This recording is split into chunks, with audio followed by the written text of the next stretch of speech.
பிஸ்மில்லாஹிர்ரஹ்மானிர்ரஹீம்.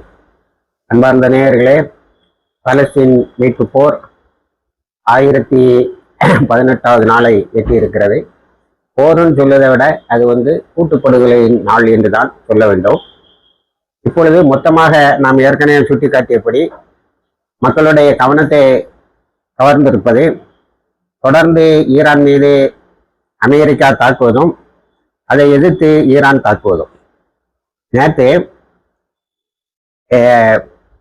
CNN ஒரு ஆய்வறிக்கையை independent investigation சொல்லிட்டு இன்னொரு வார்த்தையும் சொல்லுது, சேட்டலைட் இமேஜஸ் இண்டிபெண்ட்லி வெரிஃபைட். நாங்களா தனியா நின்று இந்த தாக்குதல் பற்றி தேர்ந்தெடுத்த அல்லது அகழ்ந்தெடுத்த உண்மைகள், நாங்கள் அதை கிராஸ் செக் பண்ணிட்டோம், அது எல்லாம் சரியா இருக்கு. அது என்னன்னா, குவைத்தோடைய தளத்தை தொடர்ந்து ஈரான் தாக்கியதால் 20 அமெரிக்க இராணுவத்தினர் அழிக்கப்பட்டிருக்கிறார்கள் அல்லது கொல்லப்பட்டிருக்கிறார்கள். 200 பேர் காயமடைந்து இருக்கிறார்கள். இது நேற்று ஈவினிங்ல உள்ள செய்தி.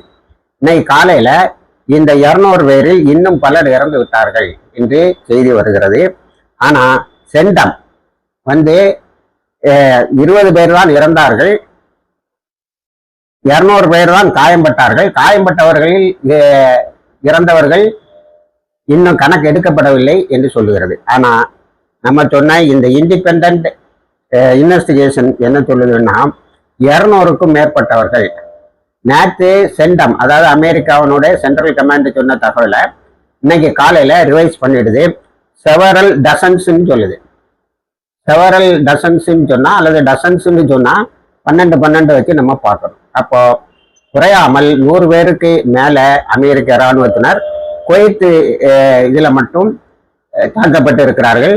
குவைத்தில் எரியக்கூடிய அந்த தீயை அணைப்பதற்கு 12க்கு மேற்பட்ட ஃபயர் என்ஜின் அங்கே வேலை செய்து கொண்டு இருக்கிறது. ஆனாலும் அவர்களால் இந்த தீயை அணைக்க முடியவில்லை.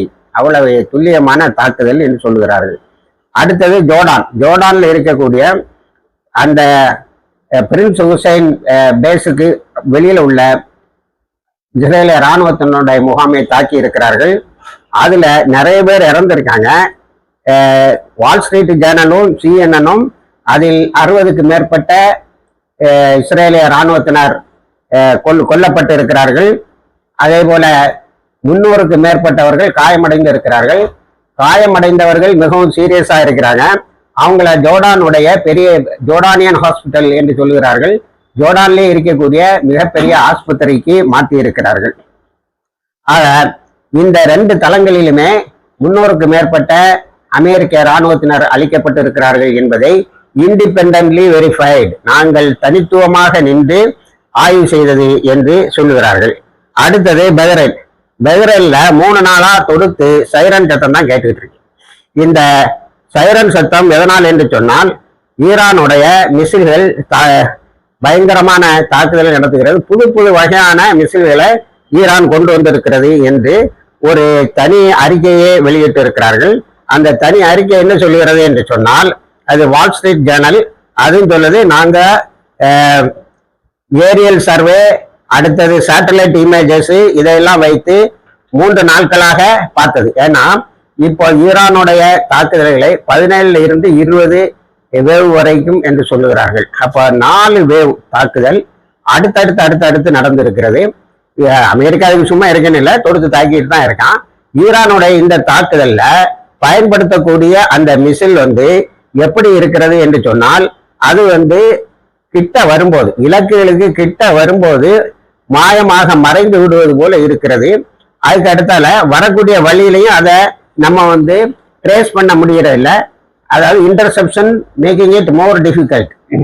மேனோவரிங் டூரிங் தி டெர்மினல் பேஸ், அதாவது நேரே வருது, இலக்கை தாக்க வரும்போது அது பல விதமா டான்ஸ் ஆடிட்டு உள்ளது. அதனால அதை நம்ம தடுக்க முடியல. இது அதுக்கு பிறகு இன்னும் 4 புதிய ஏவுகணைகளை பயன்படுத்துகிறார்கள். அந்த ஏவுகணையில் அவங்க பயன்படுத்தக்கூடிய அந்த டெக்னிக்ஸ் பார்க்கும்போது சைனாவில் இருந்தும் ரஷ்யாவில் உள்ள டெக்னிக்கும் நிறையவே அங்க இம்போர்ட் ஆகிருக்கு. அதை பயன்படுத்தி தான் அவர்கள் இந்த மாதிரி மிசில்களை தயார் செய்கிறார்கள். இப்போ ஏற்கனவே ஃபத்தா இருக்குது, ஃபத்தா 101 இருந்தது, இப்போ ஃபத்தா 110 இருக்குது. இதை எதுவுமே செய்ய முடியல. எல்லா இன்டர்செப்டரையும் அதை தாக்காட்டிட்டு நேரே வந்து இலக்குகளை தாக்குகிறது. அடுத்தது ஒன்று ஹாஜி ஹசம் பெலாஸ்டிக் மிசில்னு ஒன்று இன்ட்ரடியூஸ் பண்ணியிருக்காங்க. இந்த 17 இருந்து 20 வரைக்கும் உள்ள அலை தாக்குதலில் ஈரான் இந்த ஏவுகணையை தான் பயன்படுத்தி இருக்கிறது. அந்த ஏவுகணைகளை ஒன்றுமே செய்ய முடியவில்லை. பெரிய அழிவுகளை இஸ்ரேலிய இராணுவ தளத்துக்கு ஏற்படுத்தி விட்டது. அதுல CNN அறிக்கை என்ன சொல்லுதுன்னா 16 அமெரிக்காவினுடைய தளங்கள் கம்ப்ளீட்டா முற்றாக அழிக்கப்பட்டு விட்டன. That is US food print is eliminated. அமெரிக்காவினுடைய கால் தடம் கூட அழிக்கப்பட்டு விட்டது 16 சைட்ல. அப்ப இன்னும் நிறைய சைட் இருக்குன்னு தான் தெரியுது. அதனால ஈரானுடைய மிசில்களுக்கு போதுமான அளவுக்கு தீனி கிடைச்சிக்கிட்டே இருக்கும். அடுத்தது இப்போ புதுசு அடி வாங்கிட்டு இருக்கிறது சவுதி அரேபியாவும் சிரியாவும்.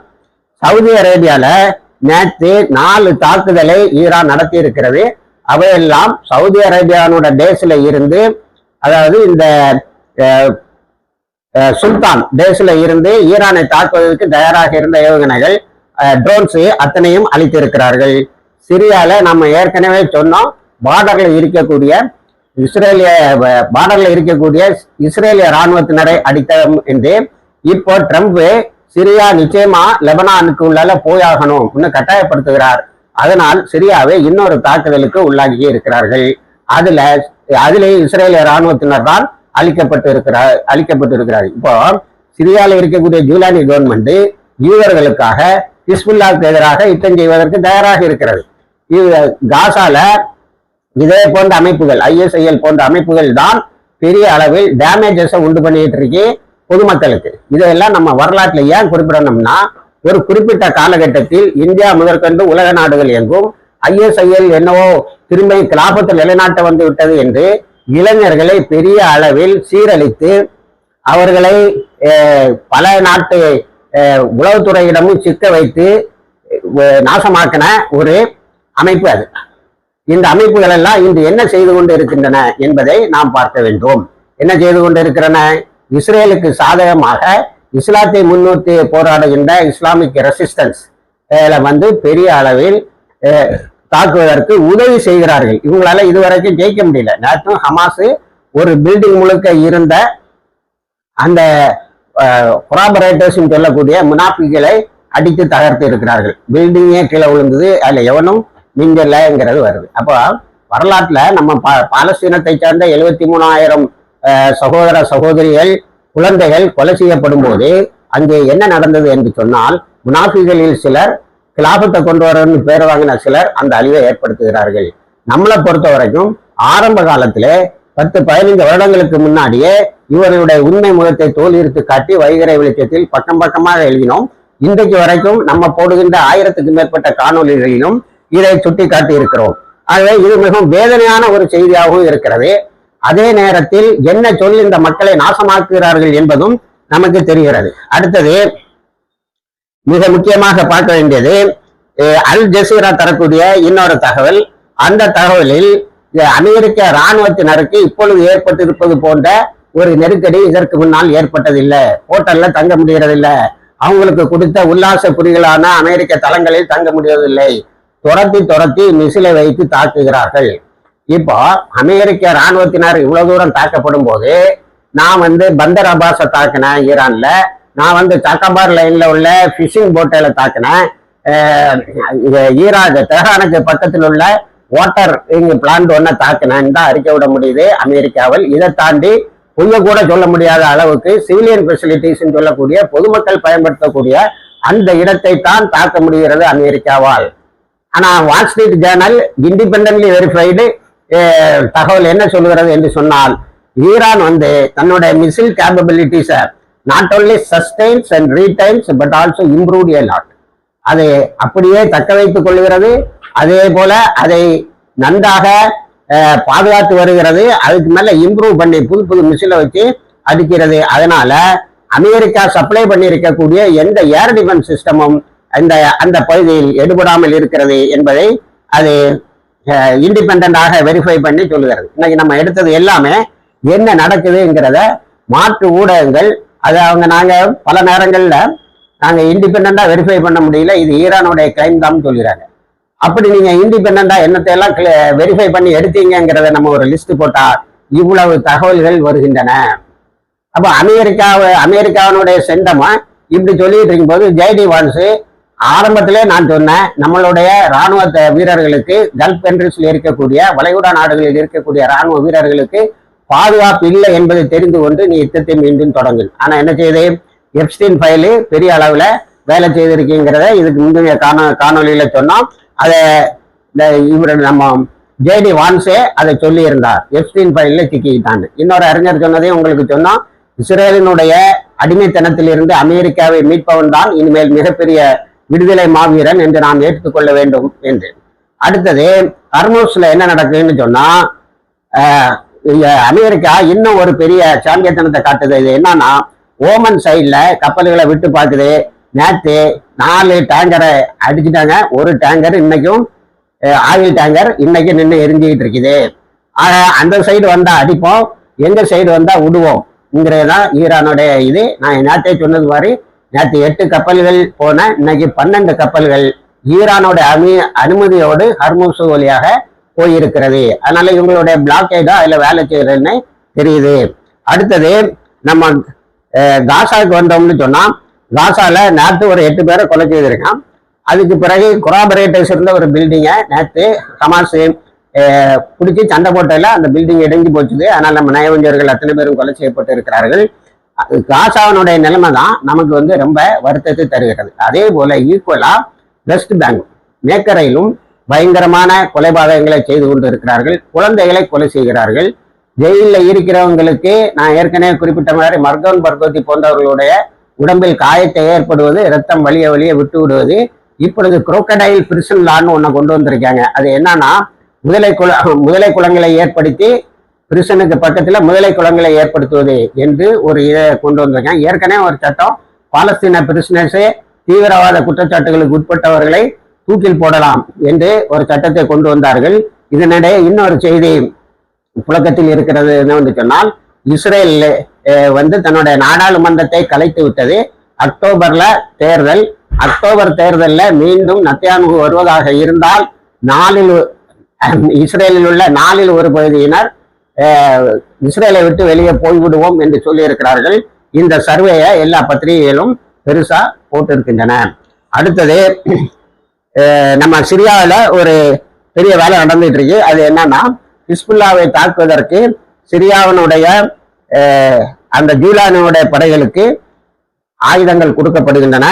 அடுத்து சிரியாவில் இருந்த லெபனான்ல இருந்த இஸ்ரேலிய தளங்களை நேற்று பெரிய அளவில் ரிஸ்வான் ஃபோர்ஸ் அழித்து இஸ்ரேலை அங்கிருந்து எல்லையோரத்துக்கு தள்ளிவிட்டது என்ற இது வருகிறது. இந்த நேரத்தில் இந்த ஹிஸ்புல்லாவை யாராவது வச்சு தொந்தரவு பண்ணணுங்கிறதுக்காக சிரியாவில் உள்ள இந்த ஜூலானி குரூப்பை பெருசா இது கொடுத்துக்கிட்டு இருக்கான், அழுத்தம் கொடுத்துக்கிட்டு இருக்கான். அடுத்தது ஈரானில் ஏற்பட்ட சேதங்கள் பற்றி ஒரு அறிக்கை, இதை நியூயார்க் டைம்ஸும் போட்டிருக்கு. பல சிவிலியன் தளங்கள், குறிப்பாக தண்ணீரை மக்களுக்கு கொண்டு செல்லுகின்ற வாட்டரிங் பிளான்ட், டிரான்ஸ்போர்டேஷன் ஃபெசிலிட்டி, அதாவது தண்ணியை சுத்தப்படுத்தக்கூடிய ஆலைகள், அதை மக்களுக்கு கொண்டு போய் சேர்க்கக்கூடிய பைப்புகள், இதெல்லாம் தகர்த்திருக்காங்க. ஆனா ஈரானுடைய பெண் விஞ்ஞானிகள், சைனாவுடைய விஞ்ஞானிகள், ரஷ்யாவுடைய விஞ்ஞானிகள், இவங்க 3 பேரும் எல்லா டேமேஜையும் உடனேயே சரி செய்து விடுகிறார்கள். ஈரானில் பல ரயில்வே பாலங்கள் இடிக்கப்பட்டிருக்கின்றன, அவற்றையும் இவர்கள் சரி செய்து விட்டார்கள். இது நம்ம போர் நின்ன பிறகு சரி செய்வோம்னு பார்க்கறது இல்லை, உடனே சரி செய்யறது. அதுல டிரான்ஸ்போர்டேஷனை போக்குவரத்தை தொடங்கி விடுவது. இதை எல்லா பத்திரிகைகளும், குறிப்பாக நியூயார்க் டைம்ஸும் அவங்களுக்கு இனி ஒன்றும் பெரிய இதை ஏற்படுத்திடல.